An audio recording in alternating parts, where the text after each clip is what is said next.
I remember, like, obviously being in the rigging, because like we opened the show, and just standing next to Brian May, and he's like with his big hair, and he's like, yeah, rock on, Richie. and I was like, yeah, rock on, Brian. Hi, we're Five, and we're going to be reacting to some of our most iconic videos.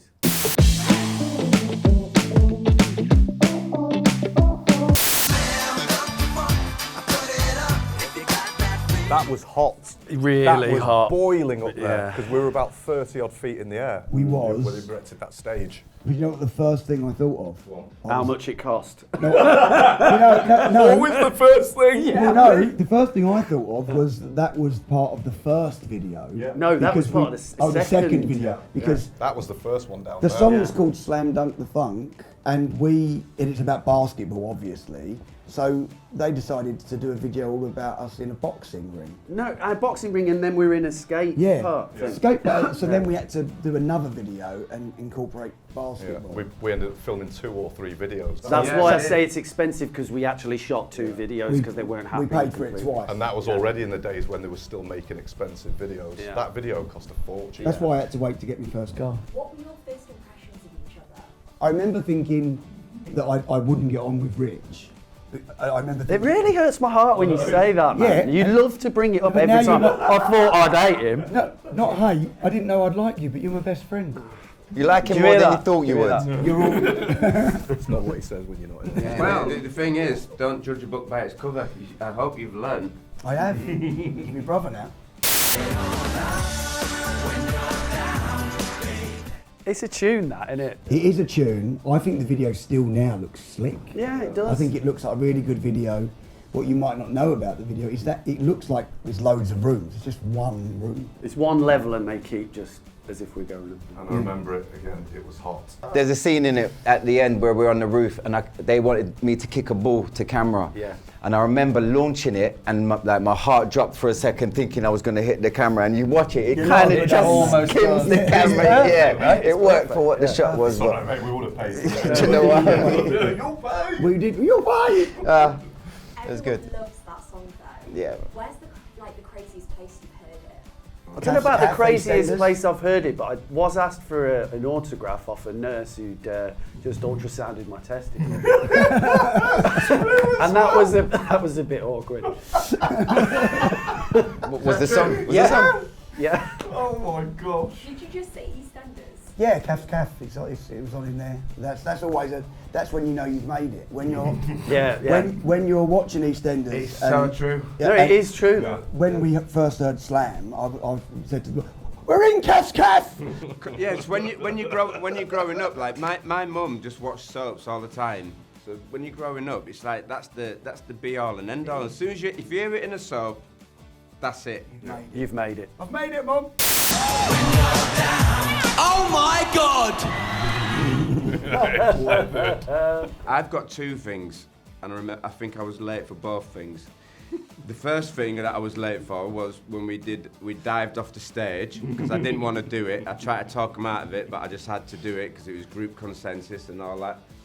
And the second thing I was late for was actually going up for the award, because they ran too fast for me and I couldn't keep up. And I was like trying to get through, and I was like, I'm going to miss this, And I just arrived at the You end. got there really late. Yeah, honestly.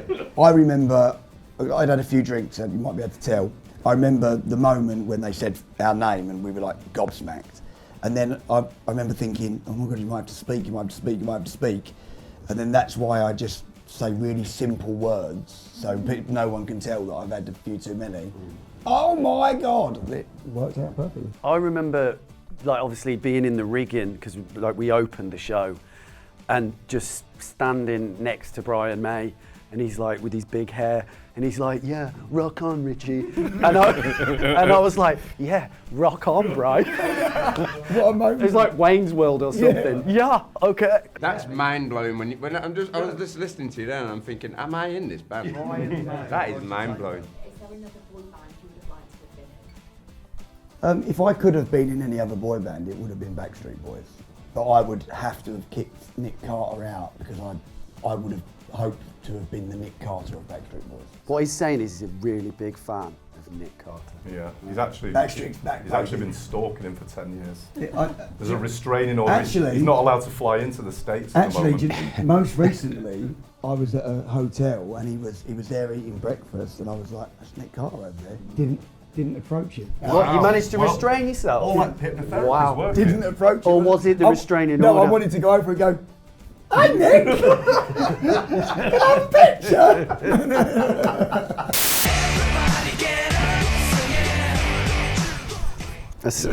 Yeah, man. Yeah, the video to Everybody Get Up, so good. Yeah. And it was really clever the way they done that video, because they got us to dance in double speed and dance in slow motion. But the slow motion is the double speed, and the fast up is the slow motion. So then in the video it's clever, so we're dancing to the beat, but everyone else is dancing at a different pace. So it was so clever, and before its time. I actually remember we'd only flown back from New York, because at the time we were like trying to promote around the whole world, and we were so incredibly tired, and we were there at call time at 4 a.m. as it always is, and we're getting ready and stuff. And I remember saying to Chris, our manager, I thought it was like 5, 6, and we'd done loads of filming, and I was like, "What time is it, Chris?" And he was like, "It's like 10:30 in the morning." And I was thinking we'd nearly finished, and I literally cried. I was like, "There's no way I'm gonna get through today. I'm absolutely done." Have you guys got any crazy fan encounters? I come out of the record label once and was handed a crisp packet, and inside the crisp packet was a live frog, which was weird. And then somebody, so we'd be getting to the van from a performance or something, and so like we'd all just get stuffed with like gifts and stuff like that, but it wasn't necessarily all for you. So when we got on the coach, it'd be like, "Oh, you know, this one's for you, mate," blah blah blah, and all these presents would get thrown away. And this box that was fully wrapped, Where proper we? gift. We were in Argentina or Brazil, and I think it was Argentina. Yeah, definitely. So we're chucking right down this coach, like, you know, Bosch, not realising, and I can't remember whose it was, but we opened it, the box opened, and there was a live hamster in there that we'd been chucking about, not knowing there was a live animal in there. We're like, "Oh no." So one of the label looked after it. Arthur P. Scagnetti. Yeah, we named him. Yeah. Yeah. But the hamster was safe. Yeah. My theory on the kind of live animal stuff and the frog and a crisp packet is it's their way to imprint on your brain, because they want you to remember them. 25 years, Yeah. Well, we've not forgotten, have we? No. There you go. It worked.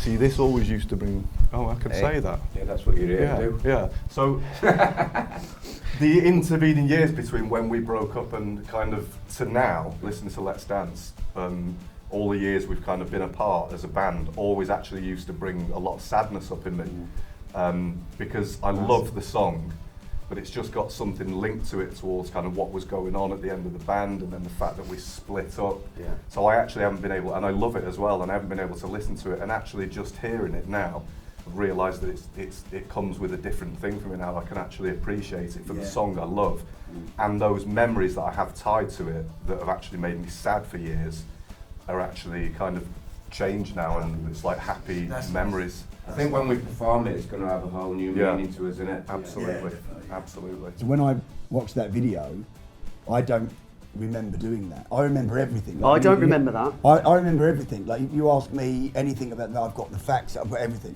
I was in such a weird place there. What that's done is blown my mind, because I didn't realise I was there. I was just looking at it thinking I look quite good. Surprisingly. Yeah, I saw this. It came up on my feed. One of the biggest unsolved mysteries in pop music history is why was Scott from Five in his big coat at a pool party? I've got loads of information on this. One, I'm wearing the coat because I was told to, and I didn't remember. It's colourful. They wanted It's colour, right? colourful. They wanted colour. You suffered, didn't you, for that? I video? suffered for my art. Yeah, man.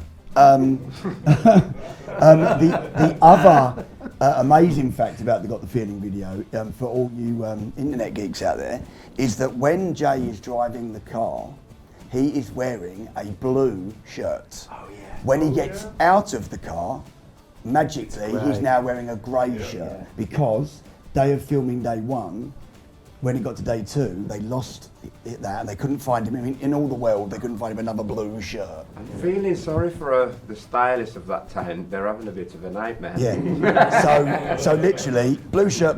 He jumps out the car, and as he walks through the garden gate, he's wearing a grey shirt. Other fun fact: the day before the video, they lost the venue of the place, and they had to knock on someone's door.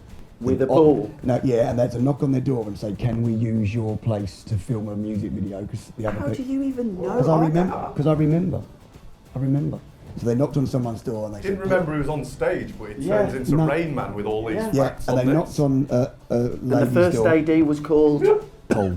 How did you feel about it, Al? What? It actually was. He was called Paul. On the Got the Feeling. He was called Paul. Do you remember that No, guy I don't. with? Yeah, this is. Do you remember the bloke? I can't remember which video, with the tannoy thing. No. Yes. So he kept, Yes. like, you know, okay, he's got to do to the whole thing. Okay, guys, we're going to set up for another shot. But he'd be stood like 3 feet away from us. And he'd be going, okay, guys, and it was really loud. And we'd jump every time. We'd be like, oh my God. And in the end, we were like, mate, put that thing down and Like just someone talk give to him a us. new toy or something. It was like he got it for Christmas and he had to use it. It was Yeah. ridiculous. He was like, oh, sorry, yeah, you can hear me. Right? Have you still got the codes? No. Although it's a really nice coat. Really lovely coat. It's not. What? We've been 5 and you've been watching our famous, iconic videos. See you later.